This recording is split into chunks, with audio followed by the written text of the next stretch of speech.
কর্ম করে খান, আমরা সম্মান করি আপনাদেরকে, কিন্তু জনগণের বিঘ্নিত এমন কাজ করি না। হ্যাঁ, আপনারা যদি রাস্তায় তো বসার নিয়ম নাই, আপনাদের যদি বসতেই হয় আপনারা ওই জেলা পরিষদ মার্কেটে চলে যাবেন।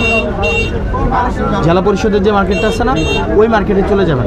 আপনারা একদিন 2 দিন কাস্টমার আসবে না, 3 দিন কাস্টমার আসবে না। ওখানে দেখেন পুরান বাজারের মানুষটি আছে, থানা গেটের মানুষটি আছে, শান্তি রোডের মানুষটি আছে, তারা কিন্তু আপনারা যদি ওই মার্কেটটা জমাইতে পারেন তারা আর এদিকে আইতো না। তারা কেন আইবো? আমি যদি থানা গেটের মানুষটি যদি দেখেন বাজারটায় ঘরের সামনে পায়, তারা কেন এনে আইবো? আপনি আমার আমার বুঝান।